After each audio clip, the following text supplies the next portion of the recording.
നമ്മൾ ആവശ്യമുള്ള സാധനങ്ങളൊക്കെ കട്ട് ചെയ്തെടുത്തു. പയറ് ഈ ഒരു വലുപ്പത്തിൽ, അതുപോലെ തന്നെ കപ്പളങ്ങ തീരെ ചെറിയ കഷ്ണങ്ങളാക്കി മുറിച്ചിട്ടുണ്ട്. ചേന തീരെ ചെറുതാക്കി, ഇല്ലെങ്കിൽ അത് വേവത്തില്ല. അതുപോലെ തന്നെ തക്കാളിക്ക ഇതുപോലെ കട്ട് ചെയ്തു. കോവയ്ക്ക കട്ട് ചെയ്തിട്ടുണ്ട്. ഇത് പടവലങ്ങ ഇതുപോലെ ചെയ്തു. അതുപോലെ തന്നെ ഉരുളക്കിഴങ്ങ്, വെണ്ടയ്ക്ക, ക്യാരറ്റ്, സവോള, കത്രിക്ക ഇത്രയും കട്ട് ചെയ്തെടുത്തു. ഇത് നമ്മൾ 1 ഗ്ലാസ് പരിപ്പ് അടുപ്പത്ത് വെച്ച് ഒരു 3-4 വിസിലടിച്ചത് ഇപ്പോൾ വെന്തിട്ടുണ്ട്. നമുക്ക് അതിൻ്റെ കൂടെ ഇതുകൂടെ ചേർക്കാം. പരിപ്പിട്ടപ്പോൾ നമ്മൾ ഉപ്പ് ചേർത്തിട്ടില്ല, പച്ചക്കറി ഇട്ടിട്ട് വേണം ഉപ്പ് ചേർക്കാൻ. അതുപോലെ തന്നെ പച്ചമുളക് 2 നമ്മൾ കയറിയായിരുന്നു, അതും ഇതിലേക്ക് നമുക്കിട്ട് ഇത്രയും പച്ചക്കറികളും ഇടാം. കൂടെ നമുക്ക് 2 വെളുത്തുള്ളിയും കൂടെ ഇതിലേക്ക് ഇടാം. ഗ്യാസിൻ്റെ പ്രശ്നം വരാതെ ഒരു ചെറിയ കഷ്ണം ഇഞ്ചിയും കൂടെ ചേർക്കാം. നമ്മൾ ഇഞ്ചിയും ചെറുതായിട്ട് അരിഞ്ഞു, വെളുത്തുള്ളിയും ചെറുതായിട്ട് അരിഞ്ഞിട്ടുണ്ടോന്നെങ്കിൽ നമുക്ക് ചതച്ച് ചേർക്കാം. ഇല്ലെങ്കിൽ ഇതുപോലെ അരിഞ്ഞ് ഇതിലേക്ക് ഈ പച്ചക്കറി ഇട്ട ഇതിലേക്ക് തന്നെ നമുക്ക് ഇതുകൂടെ ചേർത്തിടാം. ഇനി നമുക്ക് ഇപ്പോൾ ഈ കുക്കറിൽ ഇതിൻ്റെ കൂടെ ഇടാൻ വേണ്ടി വേഗം വെക്കുമ്പോൾ നമുക്ക് ഇടേണ്ട സാധനങ്ങൾ: മഞ്ഞൾ പൊടി നമ്മൾ കുറച്ചെടുത്തു, ആവശ്യത്തിന് മഞ്ഞൾ പൊടി ഇപ്പോഴേ ഇടുന്നുള്ളൂ. സാമ്പാർ പൊടി എടുത്തിട്ടുണ്ട്, സാമ്പാർ പൊടി ഇപ്പോഴും നമ്മൾ ഇടുന്നുണ്ട്. അതുപോലെ തന്നെ താളിക്കുന്ന സമയത്തും ഇടുന്നുണ്ട്. പിന്നെ കായപ്പൊടി ഇത്ര എടുത്തിട്ടുണ്ട്. ഇനി നമുക്കിത് ഈ പച്ചക്കറിയുടെ കൂടെ യോജിപ്പിക്കാം. നമ്മളിപ്പോൾ ഇത് നേകുമ്പം വെള്ളം ചേർത്തിട്ടുണ്ട്. നമുക്ക് ഇനി ഉപ്പ് കൂടെ ഇതിനോട് ഇടാം.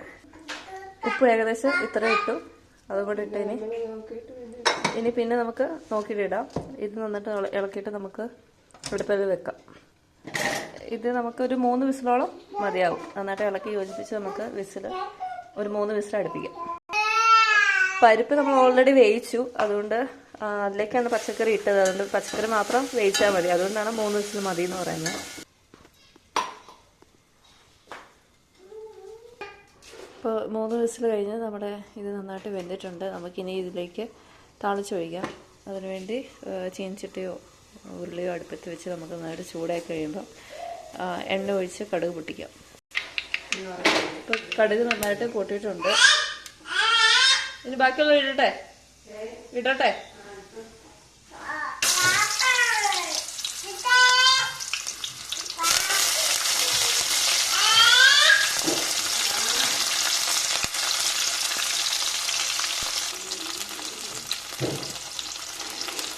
അപ്പോൾ ഇതിലേക്ക് കടുക് പൊട്ടിക്കഴിയുമ്പോഴേക്ക് നമ്മൾ കുറച്ച് മല്ലിയിലയും കുറച്ച് കറിവേപ്പില, ഒരു 2 കപ്പലമുളക്, കുറച്ച് ഉള്ളിയും കൂടെ നമ്മൾ ഇതിലേക്ക് ചേർത്തിട്ടുണ്ട്. അപ്പോൾ നമ്മൾ കുറച്ച് തക്കാളി എടുത്തുള്ളായിരുന്നു, അതുകൊണ്ട് നമ്മൾ ഇതിലേക്ക് പുളി പിഴിഞ്ഞ് ഒഴിക്കുകയാണ്. ഒരു ചെറിയ ഏലക്ക കഷ്ണത്തിലുള്ള പുളി പിഴിഞ്ഞ് ഇതിലേക്ക് ഒഴിക്കുന്നു.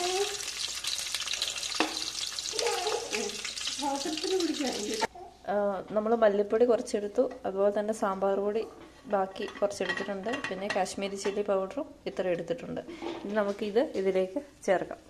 ഇപ്പോൾ നമ്മൾ കുക്കറിൽ വേവിച്ച് വെച്ചിരുന്ന ഐറ്റംസ് ഇതിലേക്ക് നമ്മളിപ്പോൾ ചേർത്തിട്ടുണ്ട്. ഇച്ചിരി വെള്ളം കുറവാണെങ്കിൽ കുറച്ച് വെള്ളം കൂടെ നമുക്കിതിലേക്ക് ആഡ് ചെയ്യാം.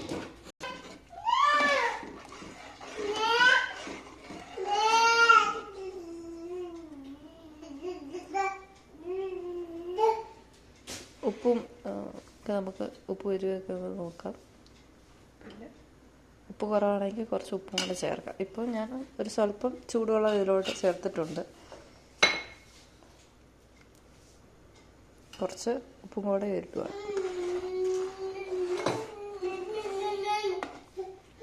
ഇപ്പോൾ ചെറുതായിട്ട് തിളയ്ക്കാൻ തുടങ്ങിയപ്പോഴത്തേക്ക് നമ്മൾ തീ ഒന്ന് കുറച്ചു, കഷ്ണത്തിലൊക്കെ ഒന്ന് അരപ്പ് പിടിക്കാൻ വേണ്ടി. തീ കുറച്ചൊരു 10 മിനിറ്റ് നമുക്ക് വെക്കാം. എന്നിട്ട് നന്നായിട്ട് കഷ്ണത്തിലൊക്കെ പിടിച്ച് കഴിയുമ്പോൾ നമുക്കിത് ഓഫ് ചെയ്യാം.